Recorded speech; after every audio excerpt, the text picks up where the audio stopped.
네, 개표 상황 지켜보느라 밤잠 설치신 분 많으시죠? 이 총선 결과에 담긴 민심을 좀 어떻게 봐야 할까요? 서울대교구 정의평화위원회 위원이신 박동호 신부와 이야기 나눠보겠습니다. 신부님 안녕하세요.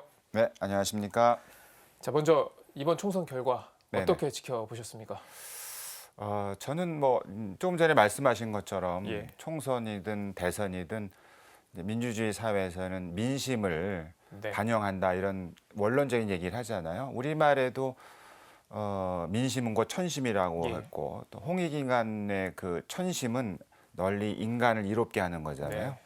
그래서 총선이든 이런 대선이든 우리의 대표들이 이런 과정을 통해서 사람에게 그리고 사람이 함께 사는 이 공동체에게 예. 이롭게 하는 어떤 그런 일을 촉진하도록 하는 과정이라고 생각을 해요. 그런 네. 점에서는 과연 이 새로 선출된 이 입법부의 구성원들이 사람의 마음을 그리고 공동체의 질서를 네.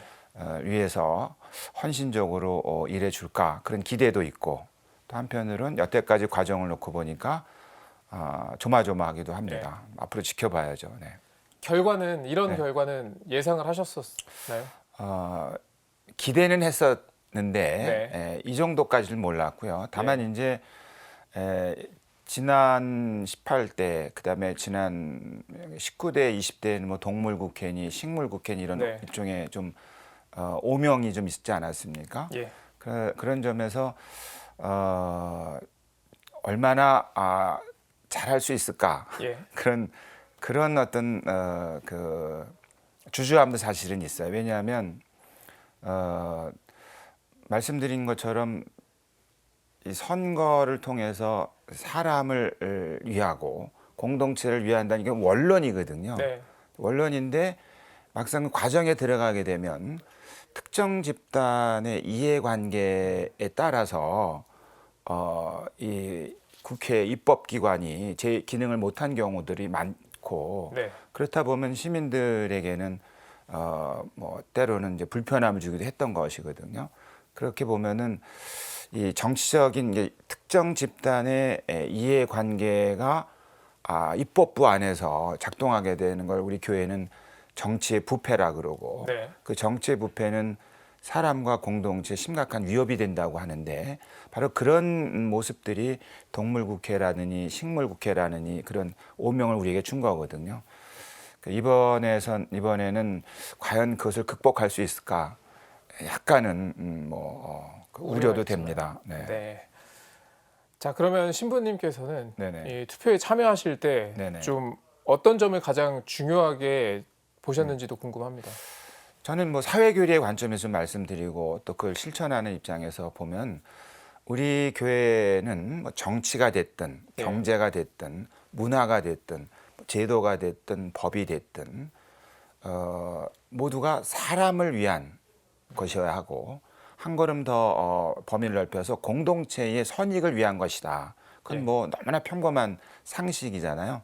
정치도 물론 마찬가지입니다. 네. 그래서 그 정치에 몸담고자 하는 정당이라든가 그 후보자가 과연 사람을 위해서 어떤 태도를 가지고 있는가. 그럼 우리 교회 관점에서는 사람 가운데 특히 약한 사람을 위해서 네. 무엇을 할 수 있는 준비가 된 정당인가 혹은 후보자인가 하나. 그리고 또 사회라는 공동체는 사회 정의 혹은 공동선 이게 올바른 질서 만들기이기 때문에 그것에 대한 신념이나 그동안의 태도 그동안의 어떤 보였던 그 행위들을 중요하게 볼 수밖에 없거든요. 저는 그래서 인간의 존엄함이라는 관점 그다음에 공동선이라는 관점에서 이번 누구를 뽑을까 어느 정당을 지지할까를 고민을 했었죠.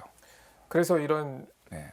인간의 존엄성 그리고 네네. 공동선 이런 부분 때문에 가톨릭 교회는 신자들에게 투표에 참여해라 이런 그럼요. 이야기도 네네. 하고 있는 것 같은데요. 네네. 이 사회교리나 각종 문헌에서도 이 정치의 중요성에 대해서 이야기하는 네네. 부분이 있잖아요. 그렇습니다. 네.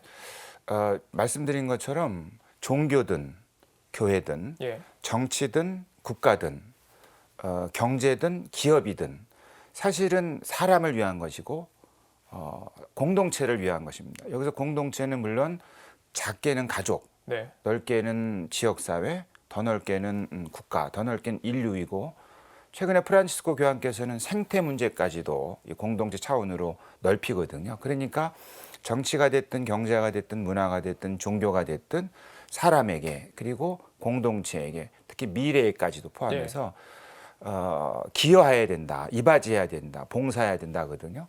그러니까 정치는 바로 그 중에 하나입니다. 그러니까 정치의 기본도 목적도 인간이고 공동체인 네. 겁니다. 그러니까 좋은 정치는 사람을 살리는 것이고 나쁜 정치는 사람을 죽이는 거죠. 예. 좋은 정치는 공동체를 번영에 이르게 하고 나쁜 정치는 공동체를 파괴합니다.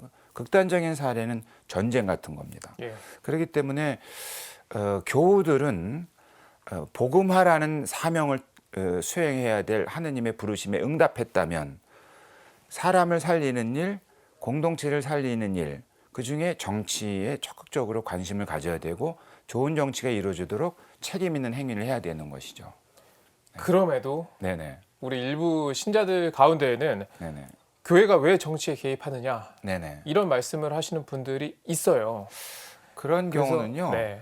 아직 전근대라고 할까요? 예. 전근대는 그때는 정치 전문가, 예. 종교 전문가, 그다음에 문화 전문가 이들이 이제 귀족들이었거든요.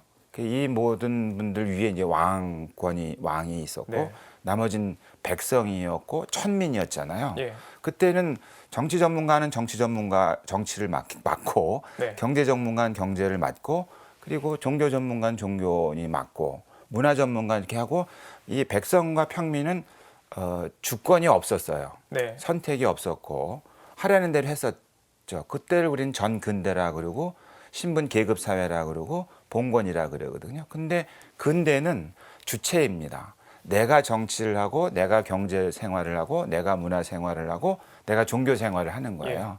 그러니까 이 분야는 나를 위한 것이기도 한 거죠. 그래서 나의 선택이 그만큼 중요하잖아요. 그러니까 교우들이 그렇게 할 수 있도록 교회는 안내하는 역할을 하는 거거든요. 네. 정당도 마찬가지고 국가도 마찬가지고요. 자, 그런 점에서 아직은 우리 한국교회 안에서는 이 정치와 경제와 문화와 종교 이런 것들의 주체가 따로 있다고 생각하는데 익숙한 것 같아요. 그런 점에서 우리 가톨릭 교회에서는 적극적이고 책임 있는 참여야말로 좋은 질서를 만들고 네. 그것이 곧 이웃을 사랑하는 미래를 사랑하는 길이라 그것을 그래서 사회 및 정치 차원의 사랑이라고 그렇게 가르치기까지 하죠. 예. 네네. 자, 마지막 질문 드리겠습니다. 지금 21대 국회의원 선거를 보면은 네네. 거의 양분되다시피 했어요. 네네. 그래서 이런 상황에서 네네. 우리 국회의원 당선자들에게 이것만큼은 꼭 당부하고 싶다 이런 말씀. 두 가지 좀 말씀드리고 예. 싶은데 하지 말아야 될 것은 제발 하지 말았으면 네. 좋겠다. 그게 뭐죠? 예를 들어서 사람을 화나게 하는 거, 예. 어떤 언행에 있어서나 또 집단적인 행위에 있어서 네. 정말 짜증난다, 화난다 이런 일들이 동물국회 때도 있었고 식물국회 때 있었던 그런 건 제발 좀 안 했으면 좋겠다. 네. 하지 말라는 건 그럼 꼭 했으면 좋겠다라는 건 국민을 믿고 자기를 뽑아준 선택한 시민을 믿고 시민의 열망에 헌신하라. 네. 열정적인 모습을 보여주라. 바로 그런 점에서는 저는 모범이 돼달라. 법을 만들었으니 법도 지키고 자기네가 예. 그리고 제도를 만들었으니 제도도 좀 잘 지켜달라. 시민에게 말하기 전에 그런 모범된 어떤 모습을 좀 보고 싶고 또는 보고 싶지 않은 모습은 제발 보이지 말아달라. 네. 그렇게 좀 말씀드리고 싶어요. 네, 그리고 우리 시민들은 투표가 네. 끝이 아니라 끝까지 계속 감시하고 지켜봐야 할 것 그렇습니다. 같습니다. 네. 개인으로서뿐만 아니라 어떤 단체 차원에서 우리 예. 교회는 시민이 왜냐면 정치는 그 권력에 대한 욕망이 항상 있거든요. 네. 이것을 시민이 통제하지 않으면 이 정치는 까딱하면 괴물이 될 수도 있다. 예. 그렇기 때문에 시민과 시민사회 단체, 건전한 시민사회 단체의 적극적인 정치 관심, 참여는 반드시 필요합니다. 예, 알겠습니다. 오늘 여기까지 듣도록 하겠습니다. 총선 결과에 담긴 민심과 정치의 중요성에 대해서 박동호 신부님과 이야기 나눠봤습니다. 신부님 오늘 말씀 고맙습니다. 네, 고맙습니다.